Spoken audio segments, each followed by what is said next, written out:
Good afternoon. Thank you very much for joining us today. My name is Sudabeh Mashkuri. I'm counsel at the Equity Initiatives Department of the Law Society of Upper Canada, and I'll be the moderator for today's panel discussion. I'm very pleased to welcome all of you to celebrate South Asian Heritage Month with us. This event is one in a series of public forums that the Law Society of Upper Canada hosts throughout the year to encourage the exchange of information, ideas, and action on legal issues relating to equality rights and the promotion of diversity in Ontario's legal profession. I would like to also take this opportunity to recognize and give thanks to the South Asian Legal Clinic of Ontario, SALCO. SALCO is our official partner in this year's event. SALCO's partnership and support is very important and very appreciated to make today's event a success. Just a little bit about SALCO, I would like to tell you. SALCO is a not-for-profit corporation working to improve access to justice for low-income South Asians in Toronto. Since 1999, SALCO has been working to establish a legal clinic to serve the growing needs of low-income South Asians in a culturally and linguistically sensitive manner. As a brief background about today's seminar, I would like to tell you that this is one in a series of activities identified by the Law Society and the South Asian community to help residents of Ontario who were affected by the tsunami disaster last December. The Law Society announced in January 2005 a relief program that sought to rally legal resources for Ontario communities hurt by the disaster. We are very encouraged with the response of members of the legal community who have offered their legal expertise to those affected by the tsunami, and we want to ensure participating lawyers and interested members of the public are provided with the most current legal information in the area of immigration and refugee law, which has been identified as the most pressing need by those affected. Today's seminar aims to enhance knowledge of the legal issues for lawyers representing communities in Ontario who have been affected by the December 26, 2002 tsunami. Speakers will also provide practical information to those who are here with questions relating to family members and relatives who have been affected. After all of our speakers present, we have set time aside for you to ask questions to the speakers. And of course, we invite you to stay after the panel discussion for a catered reception in Convocation Hall, which is the room across from here. And the Honorable Mobina Jaffer, Senator in the Senate of Canada, will be joining us as our keynote speaker. Everybody probably has the CLE material. I'd like to specifically thank Terry Jackman, who provided the inserts today that we have in there. They're very practical information about what to ask your clients that come to you when you're faced with immigrant and refugees. Now I'd like to introduce to you our distinguished panel of speakers. Each speaker will have up to 15 minutes to speak. To my immediate left is Barbara Jackman. Barbara Jackman is a Toronto lawyer specializing in immigration and refugee law with particular emphasis on human rights protection for non-citizens. Ms. Jackman has acted as counsel for individual clients at various courts and tribunals, including the Supreme Court of Canada. Barbara Jackman has given numerous lectures on immigration law and domestic and international human rights practice. She's past chair of immigration law of the Canadian Bar Association and past director of the Canadian Civil Liberties Association. Ms. Jackman is the recipient of many awards for her work and contributions to the community, including the Vince Kelly Award for the Centre for Refugee Studies at York University, the Arab Canadian National Award for the Canadian Arab Federation, the Federation of Association of Canadian Tamils Award, the Ontario Advocates Society Award of Justice, and the Law Society Medal. She will be talking about CIC policies in place with respect to the tsunami and perhaps some of the initiatives that CIC could have taken to assist community members who are from the affected areas. Next to Barb is Guidy Mamann. Guidy Mamann is the founding member of Mamann and Associates and has been practicing primarily in the field of immigration law since 1987. Mr. Mamann is only one of 20 lawyers in Ontario who has been certified as an immigration law specialist by the Law Society of Upper Canada. Mr. Mamann was formerly employed in 1984 as an immigration officer by the Department of Citizenship and Immigration at Toronto's Pearson International Airport. He graduated in 1985 from Osgoode Hall Law School at York University in Toronto. Mr. Mamann has been interviewed extensively on his expertise in immigration law by domestic and international media outlets. He also writes a column on immigration every Monday in Toronto's Metro News. He'll be speaking about inland application processes such as H&C and perhaps what you should include if you have an applicant overseas that needs to have H&C considerations. He will also speak about numbers and what has happened since the CIC initiative has come into being. Next to him is Amina Sherazee. Amina is a lawyer practicing in immigration, refugee law, employment law, and administrative law. Ms. Sherazee has acted as legal counsel to the Canadian Arab Federation. In this capacity, Ms. Sherazee engages in political and legal advocacy, promoting the human rights of Arab Canadians. She's a member of the Law Union and Lawyers Against War, an advocacy group that opposes military use of force to resolve conflict. Her experience in human rights advocacy has included work with the Human Rights Commission of Pakistan, the Human Rights Office of the University of Windsor, and a wide range of organizations, including immigrant, refugee, environmental, and women's groups. Ms. Sherazee is currently the staff lawyer for Downtown Legal Services at the University of Toronto's Student Legal Clinic. She will be talking about refugee process, protected persons, and perhaps a little bit about pre-removal risk assessments for people who are already here who do not want to be removed to areas affected by the tsunami. Lastly, but not least, Hadayt Nazami is a Toronto lawyer in private practice at the firm of Jackman and Associate. He specializes in refugee and immigration law with particular emphasis on human rights. Mr. Nazami's experience in immigration and human rights law includes working in various capacities at organizations such as Parkdale Community Legal Services Program and the Immigration Division at the Community Legal Aid Services Program, CLASP, at York University. Hadayt Nazami is a graduate of Osgoode Hall Law School at York University, where he completed his BA and MA degrees. He's also the first Kurdish lawyer called to the bar in Canada.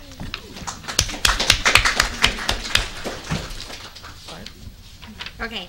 I want to say a couple of things before I start. One, the materials that Terry prepared, in terms of who in our office knows the best about how the program is operating in respect of tsunami victims, it's actually Terry who prepared the materials because she does all the processing. So Hadayt and I are not really the experts on that. Terry is. And she, thankfully, prepared the materials for us. Because we wouldn't have known what to do. Secondly, I guess what I'd like to start off by saying is I would love someday to be here to say how wonderful Immigration Canada is, but it's not. And so I think in terms of the comments that I'm going to make, it's probably more in light of what the government could have done in respect of tsunami victims than what it has done. As you know, the tsunami was December 26, 2004, and hundreds of thousands of people were affected. Many killed and many losing family members, children being orphaned, women being widowed, or men being widowed. What Canada did was to send financial assistance, to send medical aid and resources to assist on the ground in terms of helping people in the affected areas. And by announcing policies to assist affected persons who have family members in Canada. While Canada may be commended for its financial aid, Canada has in fact contributed a lot, or promised to contribute a lot of money, and for sending people to help in the affected areas. I think one has to question the genuineness of its response in respect of its immigration policies. On January 1st, Canada noted that this is what they said in their press release. The Government of Canada is committed to doing as much as we can to help reunite close family members of Canadian citizens and permanent residents who have been and continue to be seriously and personally affected by the disaster. The operative word in that is who have been and continue to be seriously affected. I think a lot of the position now at the Canadian High Commission is really a ranking of who's the most affected, and if you weren't seriously affected enough, or you don't continue to be seriously affected enough, you don't come under any program to be able to have your application expedited to Canada. The immediate response was to expedite existing family class applications, a promise to deal with new family class applications as expeditiously as possible, to consider on a case-by-case basis other close family members, a waiver of new application processing fees. So the ones that were already in process, there was no promise to give back their fees, even though they may have been as economically devastated as the ones who were making new applications. Consultation with ethnic communities across Canada to ensure that all necessary assistance is provided to affected persons. And the statement indicated that Canada looked forward to identifying what else can be done and setting up emails and toll-free numbers to respond to questions about the measures that were being implemented, not to respond to questions about cases in process, but to respond to questions about what Canada was prepared to do. And the deployment of more officers to the affected areas in order to assist in the processing. That was the January response. By February 18th, they'd only promised to expedite existing applications. They dropped the promise to expedite new applications. And as I'm sure a lot of you would be aware, there were a lot of new applications because people who may not have wanted to sponsor their parents before, when their house is destroyed and their parents are left homeless, and maybe losing family members in the tsunami, relatives here wanted to start applications that they might not have wanted to start before. So there were a lot of new applications. But the expediting is mostly in respect of the ones that were already in process before the tsunami. Canada did do the consultations across Canada from January 4th to January 10th. They met with hundreds of organizations in consultative meetings and in individual meetings. They published a report February 25th in respect of the result of those consultations. The promise had been to do the consultations to see if they could do anything more to help the affected victims. In respect of the report that was published in February, they noted a number of things that had come out of the meetings with the ethnic communities. They noted first that the ethnic communities were pleased that the government was consulting with them, and I'm sure they were, but I'm sure many of them expected there to be concrete recommendations as a result of the consultation. And they noted a number of recommendations. The immigration recommendations, I'm going to just cover some of them that were covered in that report. One was to streamline adoptions for orphan children. Canada decided not to do that because countries affected didn't want children leaving the country. I don't think that applies to one's orphan children who have close family members in Canada, but they've done nothing to expedite the situation for those children where there may be aunts and uncles in Canada that could take care of them. So there's no policy for adoptions. That there be inclusive programs, that the programs not just cover Southeast Asia, but as well Somalia, Burma, and Kenya, countries that were not really covered in the first program. I didn't see anything in the subsequent information that was published by the government to indicate that they have in fact extended it to expedite processing from the countries that they had not covered in the first announcements. Broader family reunification appears to have been a strong recommendation made by many organizations, in particular to cover women, family members who do not fit the family class. And for those of you who don't practice in the area of immigration law, family class is your spouse and dependent children and parents and grandparents. Parents and grandparents don't get priority processing the way spouses and children do. So the request was to broaden it, to cover, aunts, uncles, nieces and nephews, other extended family members, in which I think most of you would recognize that extended family members in many of the communities affected are as important as immediate family members, that the extended family is part of the immediate family. And so the request was to help the broader class of family members who had been affected by the tsunami, in the sense of either permitting sponsorships or undertakings by the family members here. And in particular, they focused on women who were widowed and children who were orphaned or left with widowed mothers, and who had close family members in Canada. Canada didn't do that. After the consultations, they didn't make any announcement that they were going to extend it. Instead, they stuck with their first announcement that they would consider cases on a case-by-case basis of people who did not fall strictly within the family class. So there is no special policy for extended family members unless a visa officer thinks that it's sufficiently compelling. And I don't know about your experience, but mine has been with overseas offices that largely it's person-driven. If the officer is a nice officer, you might be accepted on a case-by-case basis. And there's also what you would call burnout, that officers, I have no doubt that Canadian officers in those visa posts in the affected areas have been working really hard and have been trying their best.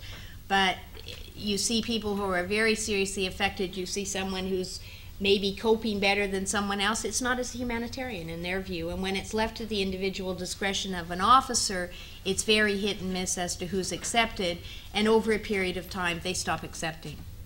They just consider, well, if you've managed this long, 5 months afterwards, then you're okay in terms of managing. It's not a humanitarian case. So that Canada did not go for the broader reunification program. The request was that other deserving individuals, even those who don't have family members, be permitted to come. That hasn't been done.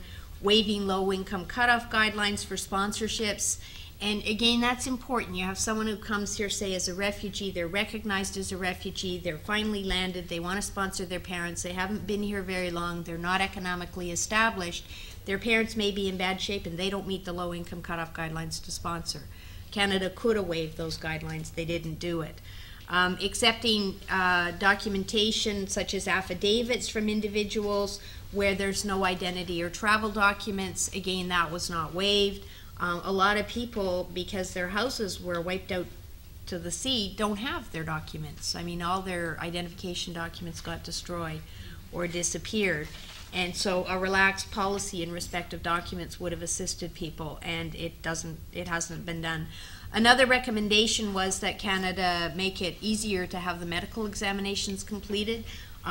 Canada has a list of designated doctors in various countries, and unfortunately for a lot of people who live in rural areas, they have to travel to the main cities to have those medical examinations done when they're being sponsored or when they're applying to immigrate to Canada. The problem after the tsunami is it's very difficult to travel. And so trying to get to the doctor to get the medical examination done may not be possible for some people, but they didn't waive medical examinations. And the recommendation was they at least have doctors be in the area where people live to have those examinations done. Canada's monitoring that. They didn't implement a program to have the doctors travel. They'll just monitor and see how it goes. There was a recommendation to increase immigration levels to take in more people who were affected by the tsunami. That hasn't been done. The other suggestion was to process, another suggestion was to process family applications from within Canada. In other words, do an initial examination of the person overseas, bring them to Canada on a temporary residence permit so that they get here quickly to be with their family members, and then finish the processing from within Canada. That's been done in the past. It's called early admission programs. It hasn't been done. And a non-removal policy for persons who are in Canada. To a certain extent, that's being carried out, although it doesn't apply to all persons from the affected areas. Canada's official response after all these consultations that came out in February, I mean, this is just so typical of Canada. Its first statement is Canada is already doing more than most other countries in respect of our immigration program. I mean, Canada brags all the time that we're better than everyone else, but doesn't, I mean, that's a justification for why they don't have to do more than what they're already prepared to do. Their policy, as a result of all those consultations, does not fundamentally differ at all from the initial policy. There are no significant changes as a result of the consultations, which is why I say that I don't think it really means anything in terms of whether, in terms of our response not being what it could be. If you compare some of the previous programs that we've had in the past, that Canada's had when there's been major disasters, usually caused by war, like Vietnam, Canada took something like 80,000 people within a couple of years on an expedited basis, selecting them from refugee camps after they'd left Vietnam. Kosovo, Canada airlifted thousands of people to Canada because they were affected by the war in Kosovo. We've had in the past what are called regulatory special programs, where the criteria have been changed to respond to a need in a different part of the world. So with Vietnam and Cambodia, the regulations required that the person be out of their country and that they be able to successfully establish, not meet the points test, but be able to show that they could successfully establish in Canada. It was a relaxed criteria program that allowed people to immigrate to Canada. Canada could have done that with respect to the tsunami victims by establishing a regulatory program which allows people who are in the affected areas, who are likely to successfully establish, who may have some relatives in Canada, although not family class relatives. That would have allowed for consistency in processing and in decision making. They haven't done it. They haven't even really published a public policy guideline like they've had in the past for humanitarian and compassionate guidelines. They could have done one in Canada specifically directed to tsunami victims. They've sort of half done it, but it's not an operation memorandum. It's not part of the manual, so it's not in that sense an official policy. So I think that Canada has done a lot, but in terms of the fact that we are an immigrant receiving country, and many countries are not, Canada's response has been inadequate and not responsive to the needs of the immigrant communities here from the affected areas. Thank you.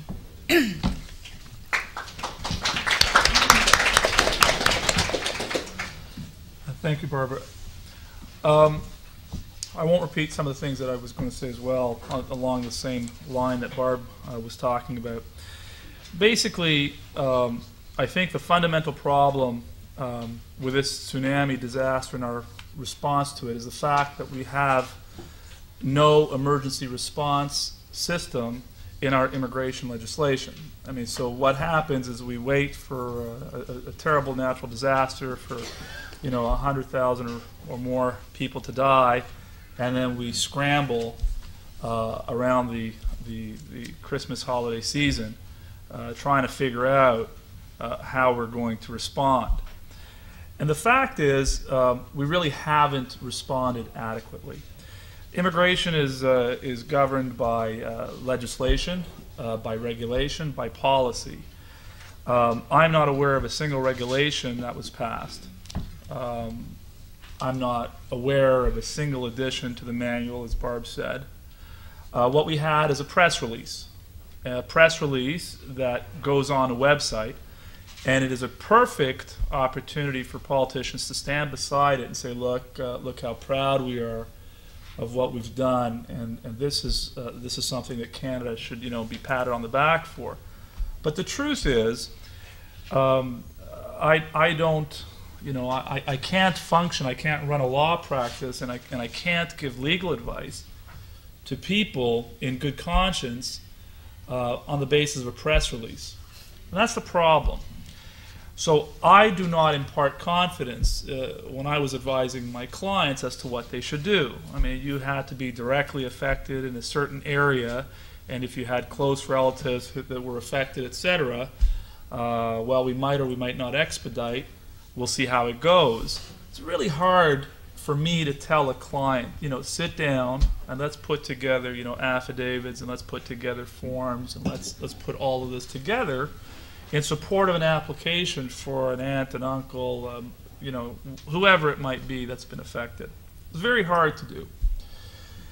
My immediate impression of the whole thing was not a favorable one, maybe because I'm perhaps, too critical at times of the department. But I remember the next day after December 26th, I remember the next day I saw Paul Martin from somewhere announcing that he was going to donate on behalf of Canada. I think it was $1 million Canadian. I was reading about tens of thousands of people at that time having been washed up into the ocean, and just the whole city is just gone. I mean, what on earth is he talking about? And of course, the Canadian public responded with that kind of money in no time. Just in a day or two, they raised that kind of money. And of course, the government said that they were going to donate a lot more and do some sort of a matching program. for dollars that were sent to the tsunami area. Canadians responded brilliantly, I got to tell you. I mean, everywhere you went, you saw boxes, you saw people just giving more than could be anticipated. The problem is when a young child is walking the streets of the affected area, when a person has lost their spouse or their home or their job or whatever, money can help, but it's really not the problem. Disease was starting to spread in the area.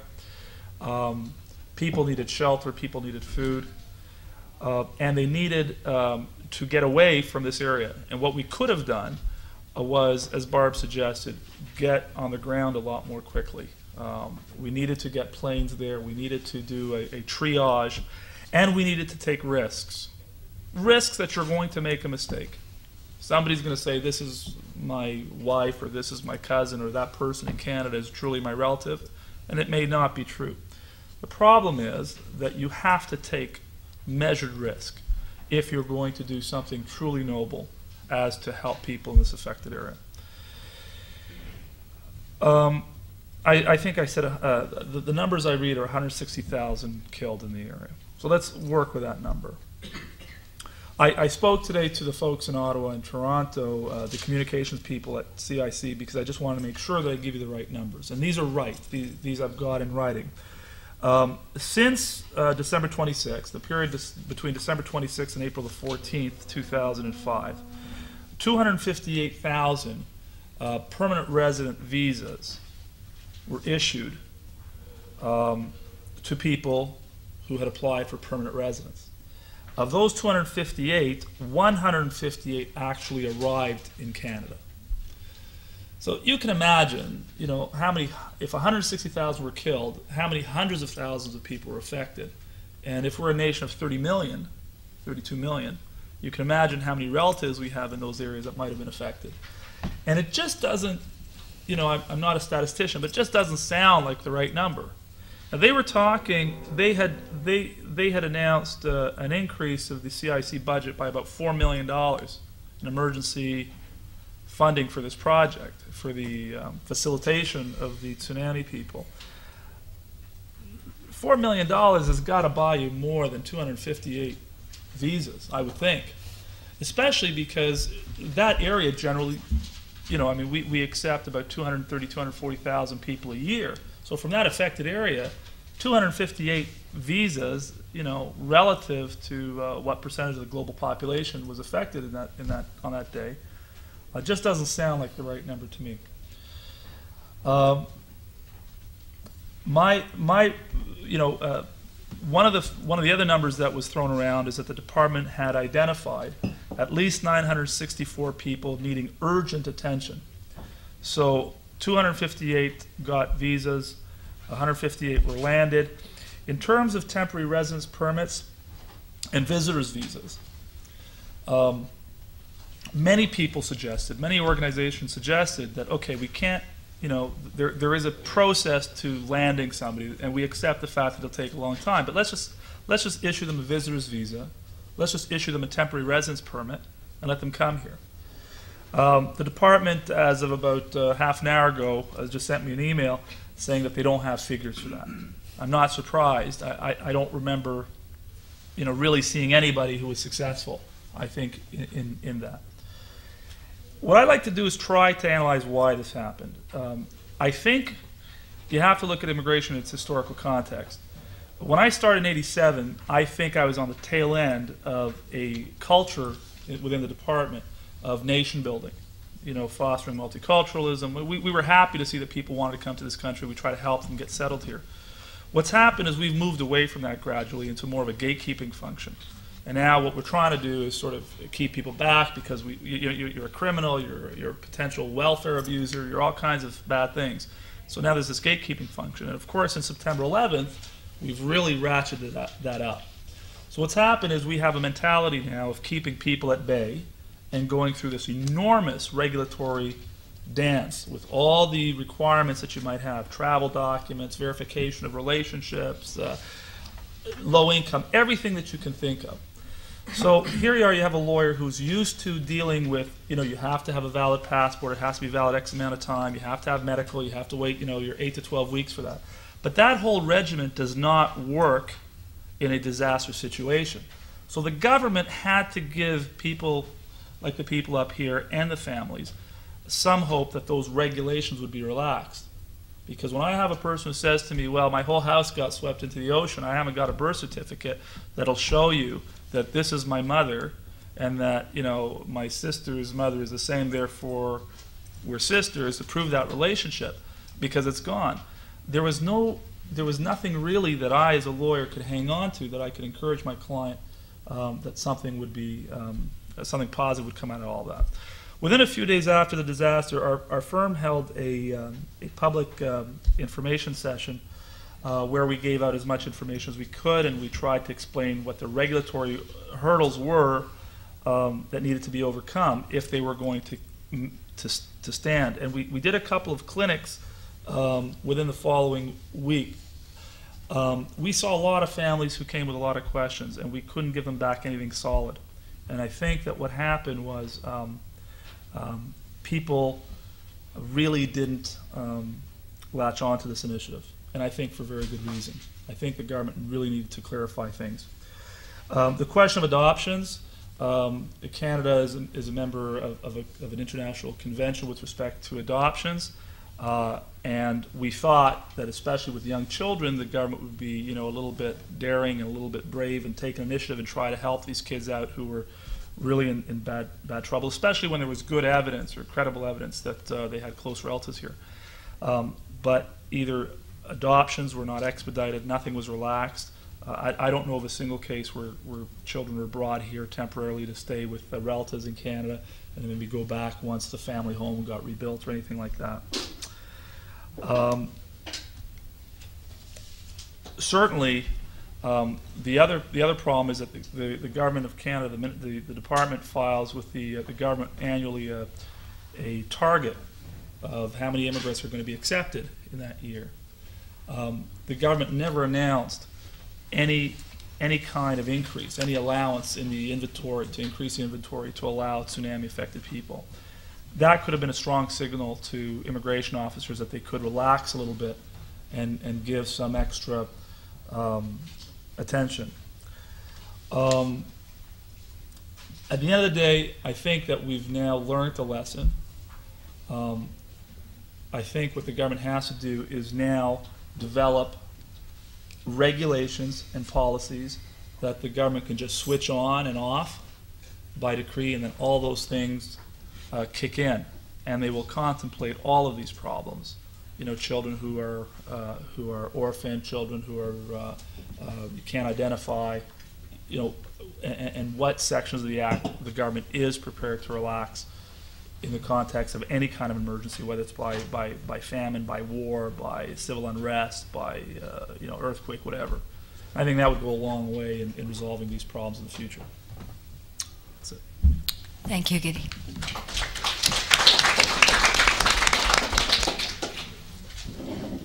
Okay, I'm going to be talking about refugee claims in Canada, and there's a handout in your materials that I'm not necessarily going to be referring to, but if you are either an immigration lawyer or someone who's not familiar with immigration practice but was interested in learning about how to represent refugees before the board, it's a very practical guide, and I noticed that Terry Jackman's material is really very on point and practical as well. Generally, my conclusion is, in terms of whether or not tsunami victims can take, can benefit from or take advantage of convention refugee laws in Canada, is that they cannot. And that's because the definition of convention refugee is very narrow and doesn't encompass the kind of situation that we're seeing in the affected countries.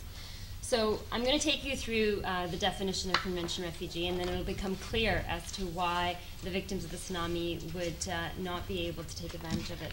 The definition of the convention refugee in the Immigration and Refugee Protection Act is based on the 1951 Convention relating to the status of refugees and the 1967 protocol.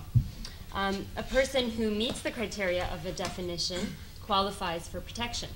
The definition is found in 96 and 97, Section 96 and 97 of the Immigration and Refugee Protection Act, and generally refers to a person who is outside their country of nationality and by reason of a well-founded fear of persecution for reasons based on race, religion, nationality, membership in a particular social group, or political opinion, is unable, or by reason of their fear, unwilling to avail themselves of protection from that country. In addition to that definition, there are cessation and exclusion clauses, which I've referred to in the material, but I won't get into right now because it's not relevant. It's clear from the definition that applying it to the situation of the victims of the tsunami, the persons who face a risk to their life and a risk to safety do not qualify for protection as convention refugees. For example, they don't meet the criteria of being outside their country of nationality. The disaster struck and they were trapped within their country and there was no way for them to leave. Also, the reason for their persecution is not any of the 5 grounds that are listed. So in essence, there's no nexus. Similarly, the victims of the tsunami also cannot qualify under our more expanded definition of person in need of protection, which is under Section 97 of the Immigration and Refugee Protection Act. And that definition contemplates the risk of torture, the risk of cruel and unusual treatment or punishment, and a risk to their life, or a risk of cruel and unusual, treatment, I already said that. But that definition requires that the risk that they face is not faced generally by any other individuals in that country, and that the risk must also be faced in all parts of the country. Well, in some countries where the tsunami hit, there were only specific regions that were devastated by the tsunami, and it is possible, I guess you could say theoretically, that people could move to the less affected areas. As well, it's a situation that's being affected not just by one individual, but by everyone, and that's usually the case for any country that's, that experiences a natural disaster or an environmental disaster. I think it could be argued that the generalized risk that was faced by the victims of tsunami could still give rise to some sort of protection.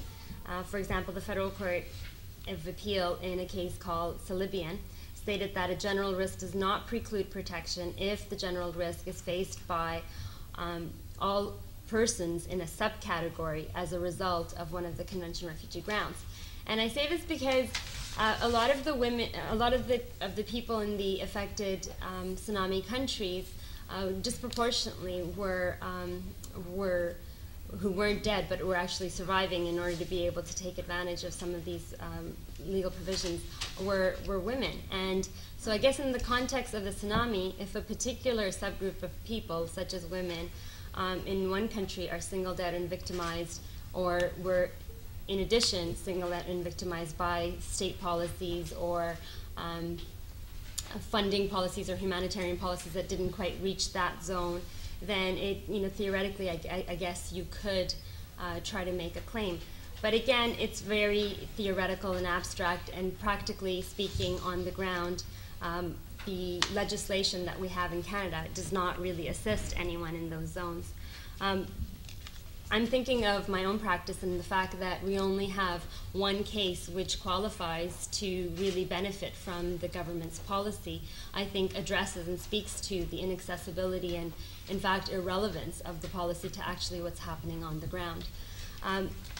The problem with the tsunami is that it's not a refugee problem, it's a humanitarian problem, and therefore it requires a humanitarian response and humanitarian solution. There are many critiques of the policies that you've already heard, and primarily that it's inadequate and ineffective. And I think it's because the vast majority of victims who required the relief do not qualify for the program. The policy has failed to take into account, for example, the situation of the affected countries and the historical and political context of those countries. Let's take Sri Lanka, for example. It's already been devastated by over 2 decades of civil war, where you had 65,000 people who were killed in the conflict and more than 1 million people who were displaced from their homes, and villages were leveled and flattened. And so it's basically 1 in 18 Sri Lankans were forcibly already uprooted and fled, and were either internally displaced or displaced to other countries in the region, such as India. And a lot of them went to Tamil Nadu, which was also hit by the tsunami. So just before the tsunami hit, about a year before, 250,000 people had actually returned as a result of a ceasefire. And Sri Lanka was beginning the process of reconstruction and rebuilding the lives of the people who had been through this war-torn legacy. And most of these were women, and most of them were women who had lost male family members, first to the Civil War, and now to the tsunami through fishing villages. And so women are now primarily the caregivers and responsible for the children, for the sick, the elderly, for fetching clean water, for cooking, for shelter. And one of the recommendations that was made by the community during the consultation by the government was that you extend the family class to allow such particularly vulnerable groups to take advantage of any humanitarian policy. And that was not done. Women were not contemplated as a specific group. The women on the ground in Sri Lanka, or women's organizations, or even social justice organizations on the ground, were not consulted in terms of creating a policy that would actually be reflective of the lives of the people in those countries. I mean, there was broad-based consultation here with communities here in Canada, but I think it would have been very beneficial for us to fashion a policy that was actually relevant to the lives of the people on the ground in the countries there. And so I think if Canada had kept in mind the context, the political context, the historical context of the countries that were affected, then it would have allowed them to create, for example, specific policies, even a gender-based policy that would make it a lot more accessible for women to, first of all, apply on their own, if at all possible, and not rely on any family members in Canada. For the people who don't have family members in Canada, it's very difficult because they're required to go into the skilled worker class, which Hadayt will be talking about. So the victims of the tsunami, therefore, have to contend with, the legacy of war, including dealing with their immediate circumstances, such as landmines, unexploded military ordnance, and also trying to struggle for daily survival. And Sri Lanka is not the only country that's been affected by the tsunami that's emerging from a long conflict. You also had Somalia, for example, and it was very disturbing that Somalia was in fact not included, initially anyway, as one of the countries that was to receive aid, and was contemplated as also being a beneficiary of the special immigration policy. And there was a lot of criticism around that, because why was there this hierarchy of countries that were eligible for relief and special immigration policy, and other countries that weren't. And so it raised a lot of questions about selective humanitarian aid and selective immigration policies. And then there was also a lot of concern that, notwithstanding this disaster, and notwithstanding the government's announcement that they were going to do something about it, to do something to assist the people on the ground, the actual bureaucracy of immigration just continued with business as usual. So they continued with their removals, and they continued having people report to be scheduled on flights to Sri Lanka or to Somalia. And so for us who were actually in the trenches and representing clients, we knew that the government's talking out of both sides of their mouth. And while on the one hand it's great PR for them, on the other hand they're actually not giving effect to the lofty ideals in their policy. So when for example, people are scheduled for deportation, and they're scheduled to deportation to these countries, they have to utilize the same mechanism as any other person to try to prevent their deportation. And there's no special exception or special program to deal with it. I know Hadayt had a case where he had a Sri Lankan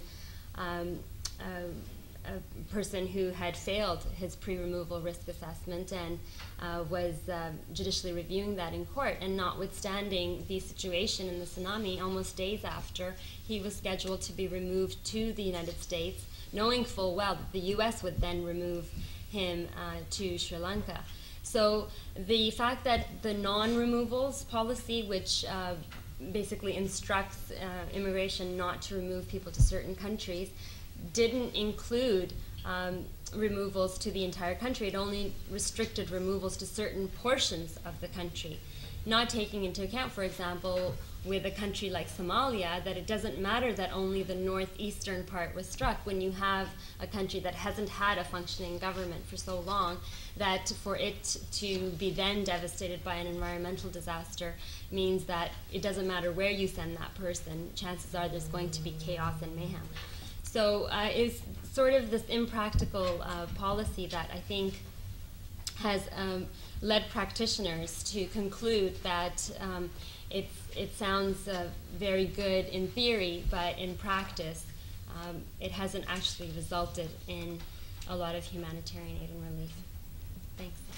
Thank you, Amina.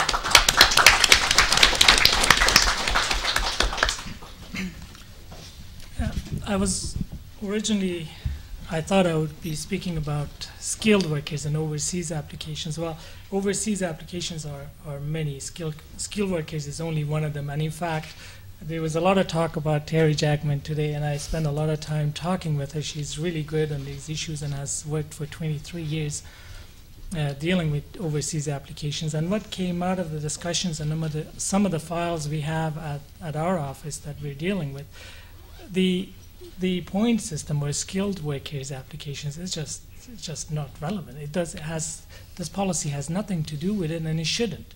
It's a completely different area of law, and in a context of a natural disaster of this magnitude, why would you even be talking about skilled workers and point system and so on? So I'll pick up from here in terms of the removal, and then getting to some of the other types of overseas applications that we're dealing with, and also give you some facts on some of the cases that we have, just to illustrate really how this policy is in fact a non-policy. It's probably a feel-good policy for politicians because it hasn't done anything for the cases we've been working on. And so to begin with the case of removal that Amina talked about, this man, I will describe it, it's over now, 65-year-old person with a history of 2 or 3 heart attacks, has no family in Sri Lanka, comes from the area where it's been greatly affected by the tsunami. He's being removed from Canada to the United States. We appealed to the removal officers to defer his removal. Of course, they refused. We appealed again this time, pleading, explaining, look, we don't know what's going to happen to him in the United States. He can't even handle the pressure. He doesn't know what exists in Sri Lanka. And why we as a country who brag about humanitarian principles put our burden and give our burden to another country and put it onto the United States whether or not they want to deport him to Sri Lanka? Well, they still refused. So we had to actually rush to court, and finally it was good that we, in fact, a judge actually in the decision says that the Canadian immigration law in this particular area makes absolutely no sense. So a few days later, it was good that we got this policy from CBCA saying that they are stopping removal. I'm not saying it's related to that case, but at least that was stopped for a while, and it's supposed to resume in April, so I'm not sure what's happening there. Anyway, that was the story of that case, but before getting into the overseas applications, let me just give you some other facts. We've got now at least 3 files in our office. Here's one of them. We have a woman who's in a wheelchair, the only member of the family in Sri Lanka, in the area that is affected. She had an application, the family here had an application in for her to sponsor her. It was declared inadmissible for medical reasons because she's in a wheelchair. Well, the policy came in, and as all of you explained, the policy really, it's really interesting because, frankly, the Canadian public put the Canadian government to shame when they came out with such a support financially, but also in their consultations. They came and they went to the Canadian government and explained, look, bring these people over here and then do the medical exams. Then deal with inadmissibility. If you're dealing with contagious diseases that are serious, that's a different matter. But somebody's in a wheelchair, her entire family is here, and now the case is before the IAD, the appeal division. Well, why can't we go back and change that and actually bring this person over? Well, they wouldn't let us do that. And it took a long fight, and it took writing to the appeals division, who finally then themselves got involved, called somebody in Sri Lanka and resolved the case, so we won that one. But here are some other ones. There's another woman, 65 years old, her entire family again in Canada. She lived in a 2-story building. She lives on the 2nd floor. The 1st floor of the building is gone. There are neighbors who've gone in and taken photos of the house and everything else. She's got nowhere to go. Again, inadmissible on medical reasons. A problem which is not communicable disease, is not serious, it's not going to harm anybody, but just a burden on the healthcare in Canada. So there is the second case. The third case we have is, again, another case before the IAD dealing with a medical inadmissibility which is not, again, communicable disease or contagious. And we're having a difficulty with this too. There is nothing in these policies to help us deal with these people, to help us go back and say, look, reconsider these cases, because all these individuals I've described have nobody in Sri Lanka. All of their family are here. And what we're supposed to do with these cases is, on the issue of point system, for example, in the policy it says, your family members in Canada can make the application on your behalf and then put on it tsunami disaster. And then send it to Sri Lanka, have it reviewed by your family member, and then send it back to us. Well, what is this going to do for the people? How long? I mean, we're talking about a disaster here. How long do we want to wait? Why do we want to go through all these bureaucracies? And then you've talked about the family class sponsorships. I won't get into that, but what I would like to say is this. Even if they didn't come up with a regulation. See, the people they consulted in Canada, the public, they came up with all kinds of ideas, including the medical one was discussed. The majority of the people also came up with this idea of open door policy, where we bring them here, we assess them, and they can stay for a short period of time under the temporary minister's permit, which is probably one of the most useful tools in this particular context if the immigration is refusing to introduce a regulation, because it can overrule a lot of the inadmissibility restrictions and so on.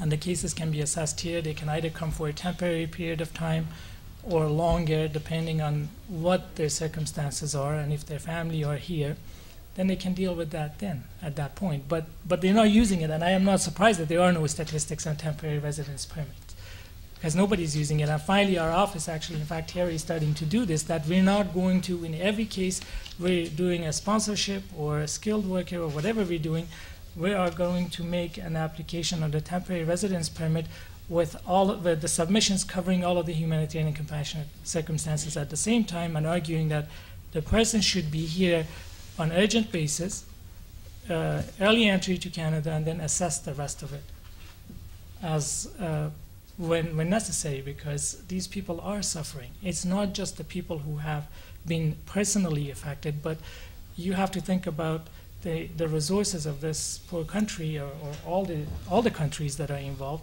Can they cope with such a disaster? And what really, and some of what the public said, which is contrary to, it's the same as the issue of money, where public came forward and contributed and put the government to shame. They also came forward in consultation and said things such as, look, put in a program where it's not subject to the discretion of people, where you can actually bring people in and assess them here. They came up with the idea saying, look, why can't we compare this with Kosovo? And then I think that's a good example, because I want to go back to that. There's an issue to be made there as well. They were MPs who were saying that 70 to 95% of the workload of our offices is gone into dealing with people whose family members have been affected. You need to do something to deal with that. Don't put the burden on us. So instead, the way the report of the policy is written, it says, the majority of people says, open the door, and then it goes on and says, and some had concerns that there'll be a lot of fraudulent applications, a lot of, so they went and picked those points. And they came up with something which is not a policy, that is, will speed up the process.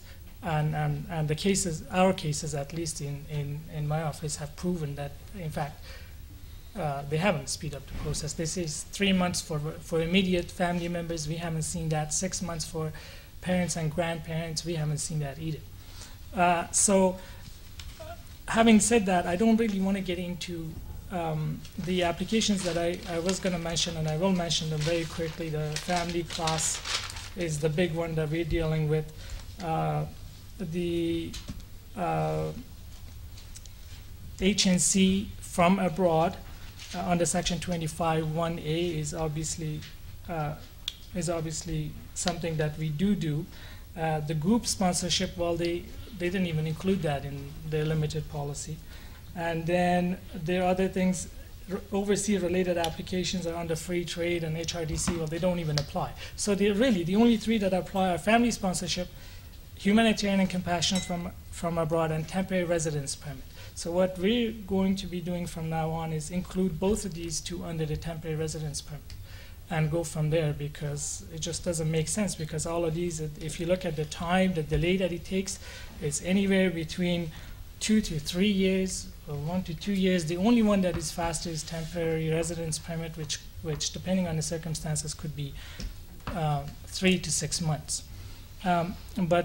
So these are the applications. We can get into the nitty and gritty of them later, and I don't think it's even necessary, but I want to talk about, I think we should discuss and compare what happened here and what happened in Kosovo. What was in the former Yugoslavia, what was implemented there, and what is implemented here. And I think we should also look at the earthquake in Turkey. This was a few years ago. And I know of cases that, first at the beginning, immigration officials resisted, but then when they gave in fact, within a few days, there were parents and relatives of people who were in Canada were coming here, and they stayed here and they went back. Then there was the earthquake in Iran. Well, there was no policy there, and the number of people who came were very limited. So we should compare all these things and see what is underlying these different decisions relating different areas, different regions of the world. Why are they different? And the other thing is, it seems the assumption is that people like to come to Canada and they don't want to leave. Throughout the consultation, they've gotten a lot of feedback on this. Not everybody wants to come and stay here for good and never leave. I mean, this is, if you go through, there have been all kinds of academic research done on this, that in fact, the majority of the people, the vast majority of the people don't want to leave their homes. But in a context of a natural disaster of this magnitude in countries where they don't have enough infrastructure to deal with it, what do you do so that you can get underground and help them as soon as possible, instead of saying, send your application, it'll take 6 months to, and this woman in wheelchair is supposed to stay in this house that could crumble any day because the bottom floor is gone. She is supposed to wait in there for 6 months for us to act. I don't think that's fair, and I don't think this policy is based on the kind of humanitarian and compassionate considerations that Canada sees itself to uphold. Thank you. Before I open up the floor for questions, and you have to go up there if you can't speak loud enough so everybody can hear you, I'd just like to ask the panel members two questions with regards to what you said. Do you think it still is a good idea to, because I get a lot of people calling me and asking me, their families have been affected and I refer them to lawyers to assist them, whether it's still a good idea to have those applications sent to immigration so that they know there is a need, that there are actually people out there who need assistance, and whether if they're rejected, there is any chance of having a successful judicial review of the negative decision, as well as my second part of my question deals with if you I have lots of people calling me who have brothers and sisters who were badly affected, and they're told to fill the skilled worker application. And I know of one case that the sister actually got approval in principle and then was rejected at the very last minute. And actually, I referred her to a lawyer to go to the IAD. But I'm wondering if you can use the skilled worker application not in the way it's meant to be, but fill it out and use their own policies to show how it doesn't work. Do you have any thoughts on that? With respect to the first question, I think that anybody, whether they're in the family class or not in the family class, should be making applications. And I think what Hadayt was saying in terms of what Terry in our office is doing to couple the humanitarian or family class application with a temporary residence permit request for early admission is probably a good idea. With respect to the skilled work, see, I think that if people if they qualify as skilled workers, you can still make the skilled worker application into a humanitarian application. Or if they don't qualify as skilled workers, you can still make a successful establishment argument on the grounds that even if they're short points, you can be sure with family support and the kind of work experience they've got or whatever that they're going to successfully establish, or that, you know, the family can get jobs for them, get job letters or something, job offers, to make a case for both humanitarian and compassionate and successful establishment. So I don't think you're restricted by the rules in the sense that they have said they'll look at cases on a case-by-case basis, so call them on it, make the applications and push them.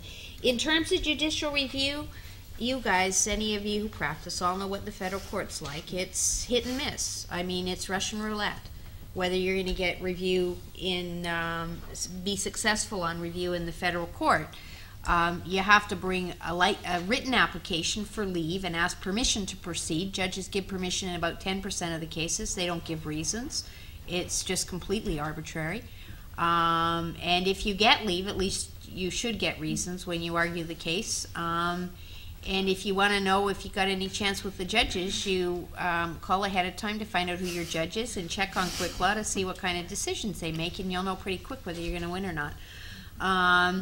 But yeah, you can judicially review if there is a policy and you think the officer didn't pay attention to the fact that they're supposed to give humanitarian consideration on a case-by-case basis. That's a reviewable issue if they've treated it as a straightforward application without giving it humanitarian consideration. There's issues that can be raised in court.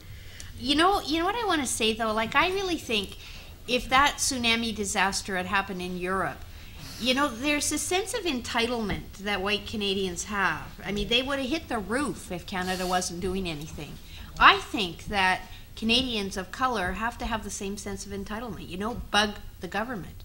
Now is a good time. Start bugging the NDP and the Conservative Party and say, look, we want more. Yeah. Get them to take a position before the election on what they would do. You're entitled. They're your family members. They're not mine because I don't come from those countries. But Canadian citizens have a right I think, have a human right to bring family members here if they've been victimized in that way by a natural disaster or war. And I think you should put it that way, not plead with the government to say, but to say, look, we expect you to do this. We're paying taxes, do it. Anybody else? I just want to make a comment. I think I want to pick up on something that Amina was talking about, this business as usual thing, and really that's what we're talking about with a skilled worker in the federal court. I'm not really comfortable about talking about tools that are designed, for example, to the skilled worker is basically an economic type of application. It's designed to bring to Canada skills that we may not have enough of here. That's not what we're talking about. We're talking about people who have like no roof over their heads. So if we're going to say, well, let's put an application, let's count some points, 67 points, and I want to see your degree. And, okay, so how am I going to show you that he has a degree if the degree is somewhere in the ocean right now, how am I going to do that? Okay, so, well, he'll go and apply for a placement, but the school is gone, or they've got bigger problems. So how do I use this tool to accomplish the goal that we're trying to accomplish? And, Barb's always got ideas in the federal court, far more than I. But I've got to tell you something. I don't feel very comfortable going to the federal court and saying an officer is wrong when I don't even have a regulation as to what is right and what is wrong. I've got a press release. And it says we're going to expedite things. Okay. And we're going to take a relaxed approach. Okay. So you get to the federal court, and the department is going to say, well, we didn't mean that relaxed. We said that we would relax things, but if you can't prove he has a degree, then what do you want from us? And that's an excellent point. And I am loath to file an application that the client at the end of the day is going to get no benefit from. Not because I've wasted my time, but because as soon as you file an application, no matter how much you tell the client, and I tell them, you've got 1% chance, you understand, 1%. But no matter what, the second that thing hits, FedEx and goes out, an expectation is created that something good will come out of this. And then I have to deal with it when we get that letter and I got a call and I said, remember I told you only had 1%, right? But now it's been refused. And they've got enough of this, so, I'm very reluctant to do that unless I feel fairly strong about it. But maybe what some of the community organizations should be putting together packages, not just one application, but a bunch of applications, and taking it to particular MPs and getting them to do it. It's free. And even the point that Hadayt was talking about with the Group 5, right? The Group 5 is no application in this situation because you have to meet a definition of refugee, which Amina has already said that they don't qualify. So we're using existing tools. It's like taking an expensive vase and trying to bang a nail into the wall. Yeah, you could probably do that, but that's not really what it's designed to do. It's just the wrong tools. What we need regulatory rules that can be kicked in right away as soon as something happens. And we just flick the switch and we know exactly what kind of people we're going to take, what kind of risks we're prepared to run.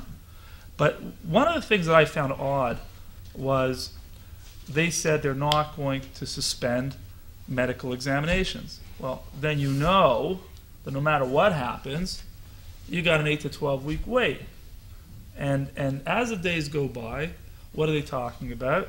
They're talking about how disease is becoming a problem because of the unsanitary conditions. So what you're doing is you're really creating a catch-22.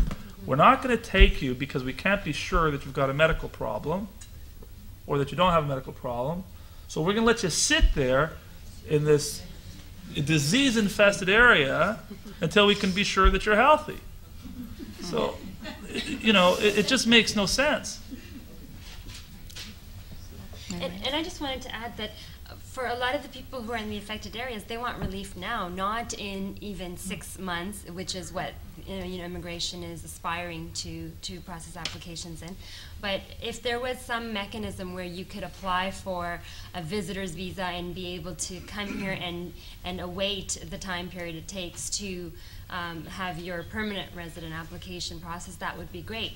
But that too is not feasible at all because the countries that are affected have such few visa posts as it is, and the workers there are already extended, and there's already a waiting period for the people who are already there. So by saying that we've got this special program, but then not implementing any mechanisms by which to realize those special programs, really all you're doing is you're creating an illusion, and you're letting lawyers try to be creative with the few provisions that we have that allow for limited creativity. It's a very frustrating situation. So, I agree. I think we should still continue to do whatever we can. But again, you have to be creative in how you go about and combine different applications, whether they be temporary or permanent.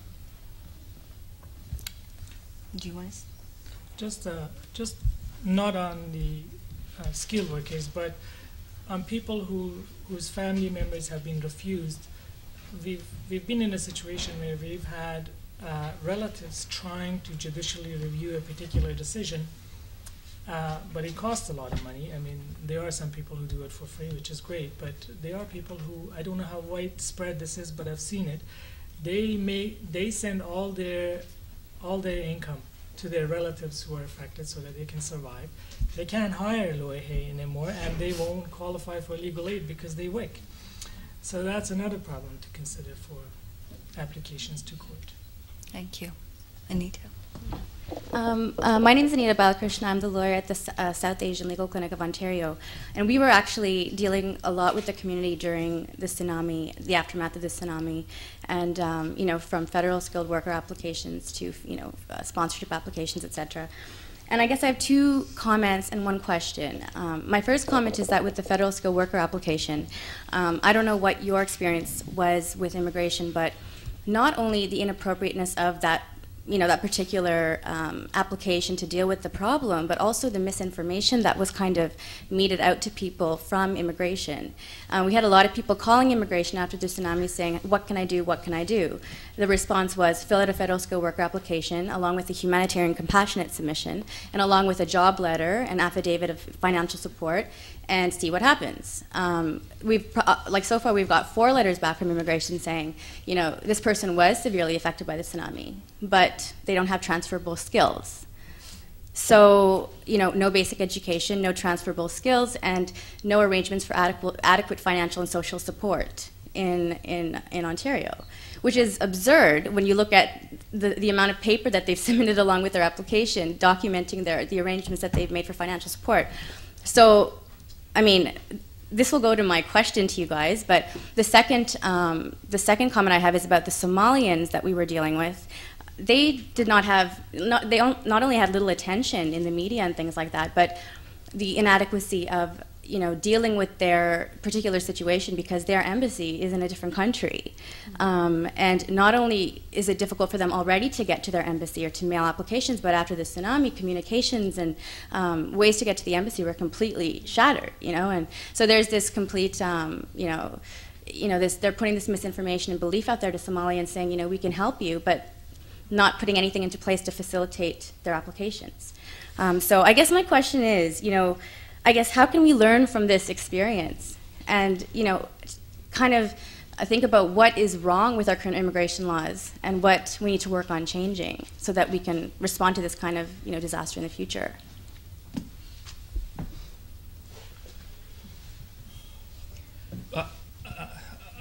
I think it's the culture. The culture is not one that facilitates this sort of thing. I said it before that we're now in a mode of gatekeeping. We're just so afraid of everybody who's coming in, and we've implemented a system with so many hurdles, and we just don't want to let them go. Your point about the person with transferable skills, that's not the point. The whole platform that we're discussing is not the right platform. The skilled worker, this person, prior to the tsunami, maybe never made a claim that they can make an economic contribution to the Canadian economy. They never made that claim. All they're saying is that they're in trouble. They need help. They have family in Canada, so they said, "Well, make this economic case," and they try to do the best they can. And they're told, "Well, you failed in making out the economic case." Yeah, and in addition to that, they were never told to make an economic case. They were told that they should use this application because it's the only generic application that immigration has. Yeah. So they weren't even trying to make an economic case in the first place. So then to tell them that they don't have the transferable skills, that makes absolutely no sense. It's funny because the Form 5001, which is the form that normally is associated with a humanitarian application, is an inland form. There really is no corresponding form for an overseas humanitarian application. So you use the IMM-8, which is a skilled worker one, and then all of a sudden the person reading it sees a top skilled worker or whatever, and they say, well, this is what they want to make. But it's just not the case at all. It's just the wrong tool, and it's the wrong objective. What would have been nice is the government should have said, you know what, we're going to give X millions of dollars, and we're going to take on 5,000 people. I don't care, 5,000, 2,000, 300. Just say, we're going to increase our budget by this number. Give me the best 300 you got. You know. But you know, they're just being obtuse. I mean, they know it's not a skilled worker application. They know it's a humanitarian application, and they're refusing it on non-transferable skills. Yeah. I mean, that's the kind of thing you should either take to an MP, or I think that is reviewable, Guidy, in federal court. I believe because, it. Because the program, press release or not, they made a public commitment to help people and to consider humanitarian grounds on a case-by-case basis, not to assess them as skilled workers. So it's a wrong decision. How do you resolve? I mean, I think the route, I really think that, I think it's racist. Yeah. Sorry. I really think there would have been a different response if it was a different part of the world. And I think the only way you overcome that is not through the courts. They're white too, but through politicians who are mostly all white. But you have to keep bugging them. You've got to guilt them into putting in proper policies in place. I mean, it is what Hadayt was saying about, you know, the response to no response to Iran, no response to Grenada after the hurricane, and people have close relatives from Grenada. I mean, you got to look at where we do respond and how well we respond in terms of. And I think it's shaped by politics as well as race in terms of Canada's response. But, you know, I think our government's got to be called on it. I don't think they should be allowed to keep doing this, because they do keep doing it. And it's time after time. I mean, because it's humanitarian, they make these illusory announcements where they don't, where they want to look like they're being humanitarian, but then they put in real programs when they want to bring people. This isn't a real program. Any other questions from the floor? I just wanted to add to that. I also think that there was sort of a lack of creativity by the ministry to sort of put some of that money. There was just millions of dollars that, like we were saying earlier, that money wasn't really going to solve the issues on the ground in the field.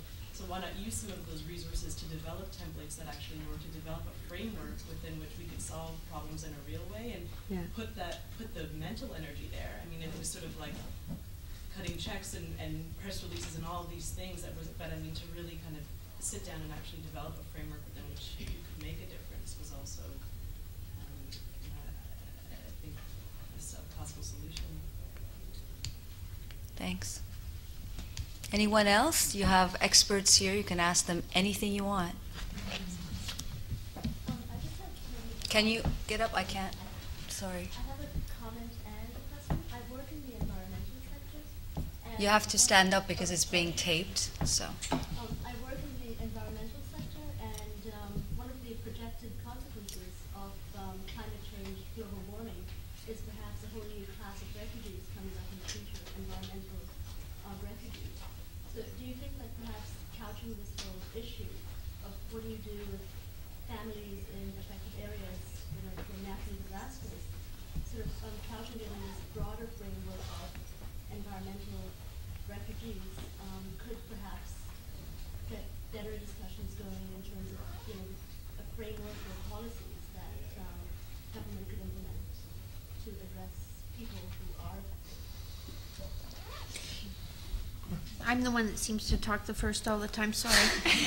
Go. But, you know, I think that in the sense that, to the extent I know that I've heard about the fact that there's probably, and I mean, you can see it in our own weather patterns, that there's probably is going to be a lot more disasters. I think that the idea of having a framework in place, like you were talking about and other people were talking about, maybe what we should be doing is pushing for a general framework, like Guidy says, you just press the button and it starts operating, because that also would reduce the racism.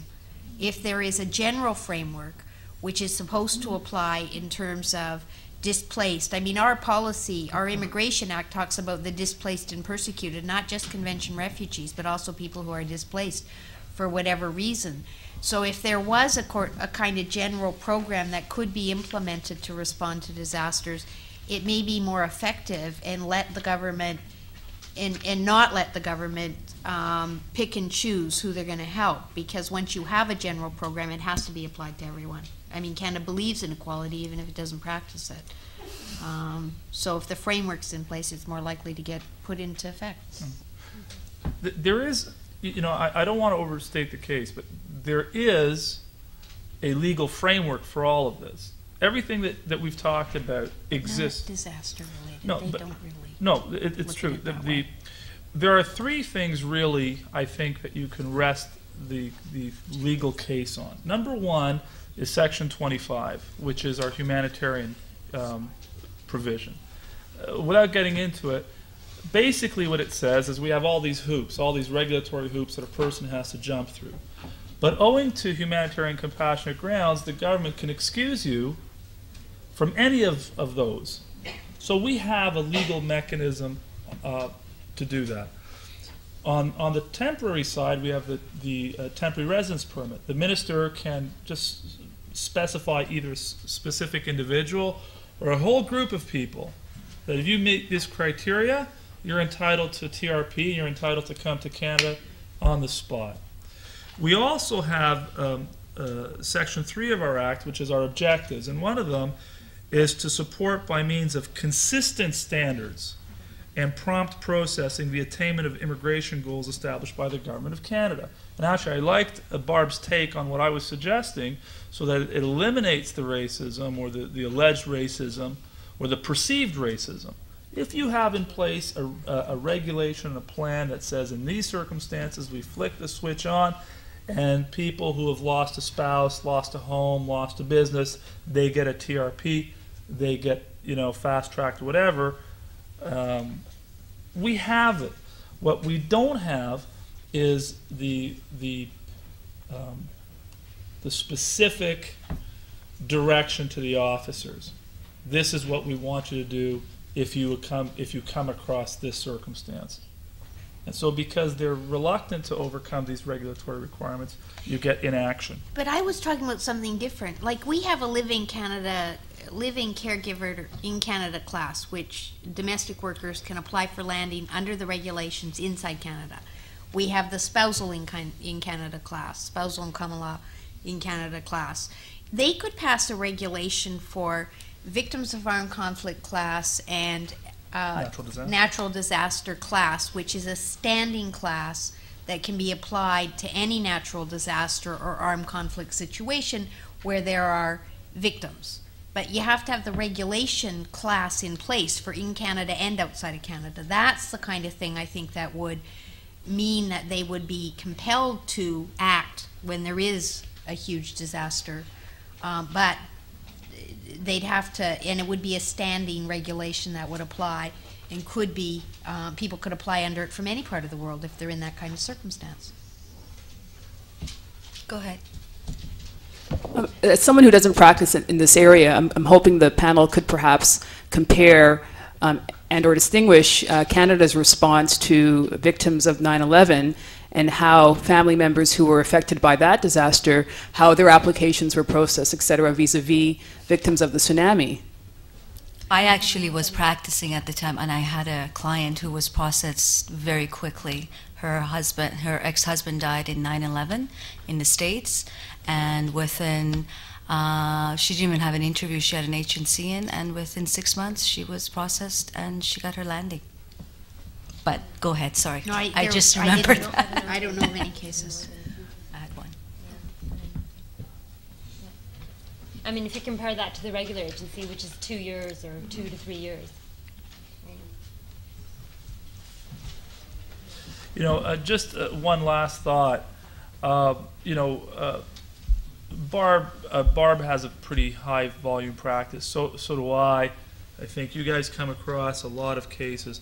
You know, I sent out an email to my office. I think we have basically one person. We have 8 lawyers, about 30 people in our office. We do nothing but immigration, and we basically have one person. And to tell you the truth, I got to be honest with you here. I don't even think it was the most deserving of the cases that I heard. The one person that came. The one person that was approved. I mean, it just sort of seemed like they just wanted to, chalk one up to the tsunami program.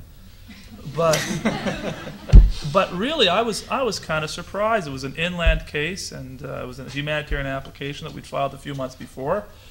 So they said, put it on, put something with tsunami disaster. So we said, hey, why not? We sent it in. Next thing we know, within a couple of days, he was approved. And I'm not saying it wasn't deserving, but what I am saying is that if we had a consistent standard, I mean, I don't think that would have been the case that they would have chosen, assuming on my part a readiness to take on a certain number, but not everybody. I mean, we can only do so much. I accept that notion. But if he got in, I mean, it would have been tens of thousands. Everybody would have gotten in. I have a question. This is regarding family applications. Minister of Immigration has made so many statements regarding expediting. They can't hear you in the back. Okay. I have a question about family applications, and this is to do with the statements made by the Minister of Immigration, saying that he's trying to expedite the process of doing these applications as fast as possible within 12 months. Is this just a statement made because the Liberals are in a tight situation, or is there some truth in it? Or are we going to really see that these are done? These will be expedited. I am really concerned because I have my sister-in-law is in Kenya, and she's applied for the last 3 years, and it was rejected first. Now she's reapplied, and she's been told that within 6 months she will hear. She will hear from the immigration. So it would be nice if somebody could comment on that. 6 months is the magic number, but you had a good article on that. On the on the spouses, or the parents. Yeah. Well, I'll give you an example. First of all, the 12 months. You have to be careful. The minister only said that for the purposes of people who are for permanent residents who are applying for citizenship, they're going to try to get that under the 12-month mark. I mean, it wasn't so long. It was taking 6 months, 8 months, and all of a sudden now it's like taking. Yeah, I think the minister. I'm not sure what announcement you're talking about, but the recent one, the only recent one that I remember that Minister Volpe made was with respect to citizenship applications. He said that they were going to try to bring that in, and I think that was the April 18th announcement. And then the parents, he promised to right. The permanent residence is a whole different story. I can tell you about that. In fact, I wrote a very critical column exactly on this point with respect to the parents. The minister stood up on April the 18th and said that we are going to triple the number of parents and grandparents that we're going to bring in every year. Okay, that was basically what people got, and everybody stood up and applauded. I think the Globe and Mail said something to the effect that, well, is this really the time to triple, bringing in older people when our economy, might not be able to tolerate that. The Toronto Star stood up, applauded the minister for being sensitive to a growing problem. The fact is that neither one of them checked the numbers. So I checked the numbers, and since 1994 and 2004, I just took the last 10 years, the average that we took in that category was over 21,800, almost 22,000 that we took. And what happened was the lowest year was in 2004 when they took in over 12,000. Okay? And in fact, we had never taken in only 6,000. We'd never taken in only 6,000. So where did 6,000 come from? It came from the department's plan. They wanted to bring in more skilled workers, right? So they said, well, if we bring in more skilled workers, then we got to take it from somebody. We can't control the refugee numbers. We can't control the spouses. We can't control. So let's take it away from the parents. So what they were going to do is drop that number down for 2005 to 6,000. And they, in fact, filed with the Treasury Board their plan to drop it to 6,000. So when people were just freaking out that it was taking 3, 4, 5 years, some predictions were up to 10 years to bring down parents, the government stood up and realized they could not possibly hold the fort at 6,000. Then they got up and said, we're going to triple the number. That was a manifest lie. That was the manifest lie, and I wrote a column, and those were, you know, basically that's what I said. I think right now is a time of tremendous political upheaval in Ottawa. They're going to need some votes, and they're going to need it from the ethnic communities, they're going to need it from the immigrant community, and they're going to say what they got to say. And I understand, you know, if I was in their shoes, maybe I'd want to be reelected. But the problem is that the numbers can be easily manipulated, and so can you people. Because those facts are hard to filter out. Even now, you know, they know me, and they know that when I need something, I need it. And they say, well, we don't have a number for a TRP. We don't have. Well, the TRP really should have been the number one,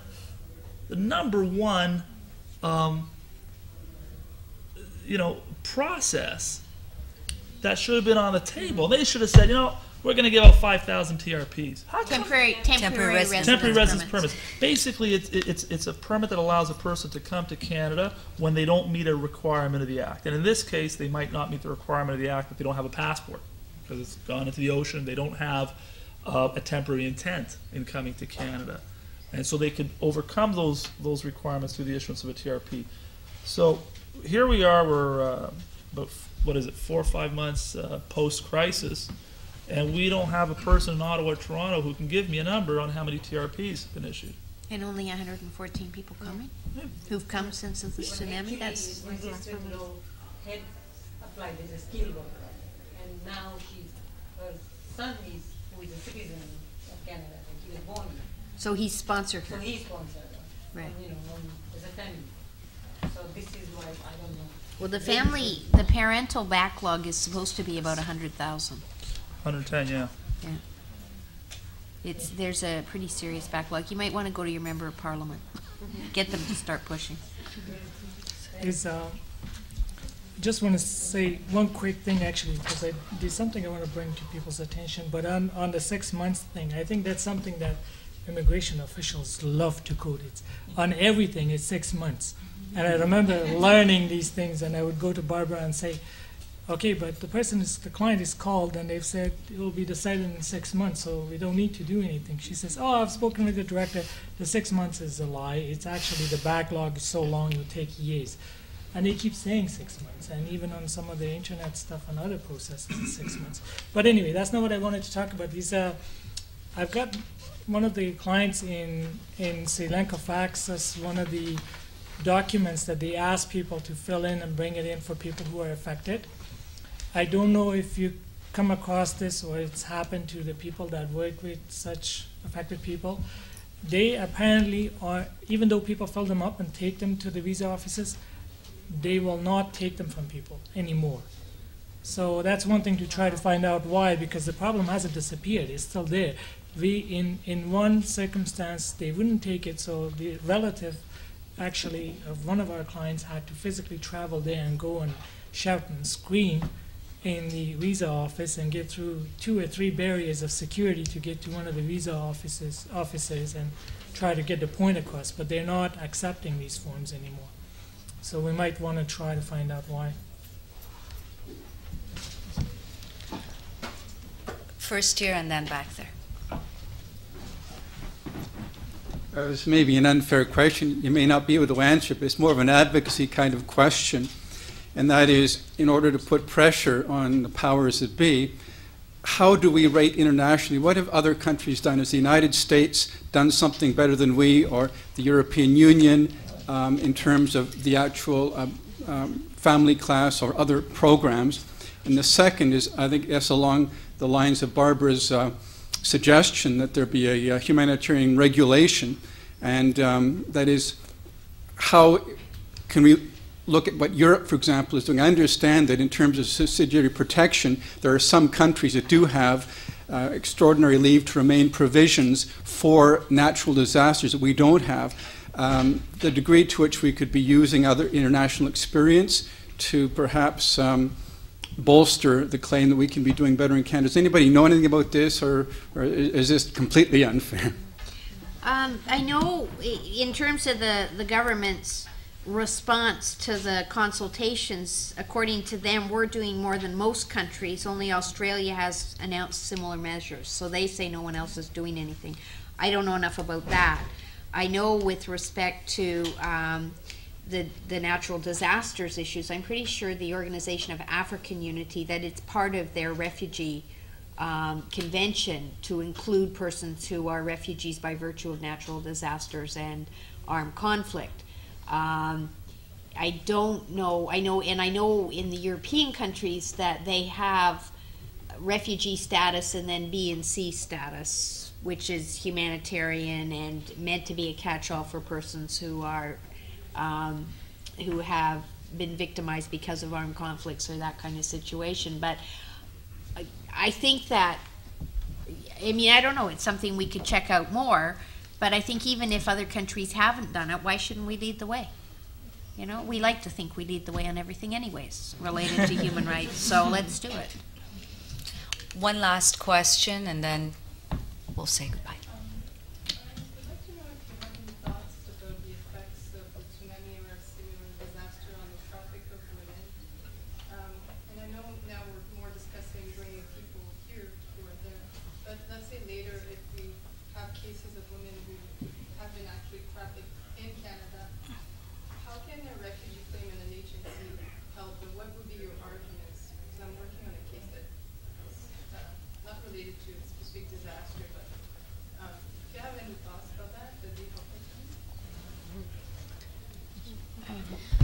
Actually, the UNHCR had identified women and children as most at risk after the tsunami, as being, of course, vulnerable for trafficking. And we actually have a client who is Sri Lankan. Her nationality is Sri Lankan, but she escaped in the 90s because of the civil war and went to India. And there's a huge population of Sri Lankan Indians, Sri Lankans who are in India and already in refugee camps. And she was in Tamil Nadu, actually. And of course, that's the area that the waves hit. We have been trying to get her here. And of course, we get encountered with the same obstacles that you basically have to line up like every other immigrant. And in fact, you don't qualify because you don't even fit under the family class, because her family that is here cannot sponsor her because she's above 21 years old and she has dependent children of her own. So someone like her is extremely vulnerable for trafficking. Whether we have any special programs for women, we don't. Whether we took into account the gendered impact of the tsunami, we haven't. So in terms of providing relief to the most vulnerable, we actually haven't done anything on it in theory or in practice. So unfortunately, it's very, grim situation. Yeah, I think your question illustrates the point. In a situation where you use economic tools, these 200 people should be the 200 most, profitable for Canada, right? That's the economic argument. Those are the economic tools. What Amina's talking about is the most vulnerable people. Well, if you're doing a humanitarian, campaign, a humanitarian program, you want to bring in the 200 most vulnerable people, the women, the children. We're using the wrong tool to pick the people that you're trying to help. And I don't have an answer for your question because I don't understand. It's an approach that I can't get my head around. They haven't been very responsive to the particular vulnerabilities of women. Like Canada had, in fact, they may still have the Women at Risk program in terms of refugee settlement. And if I remember, they would be really proud if they accepted like 2 or 3 women a year under it. I mean, it was never an effective program. But for your client that's here already, you can, she's here though, right? Yeah. Yeah, so you can use the gender guideline when you're doing your refugee claim. Yeah. So with that, I'd like to thank our panel for joining us today. Thank you very much. It was very informative.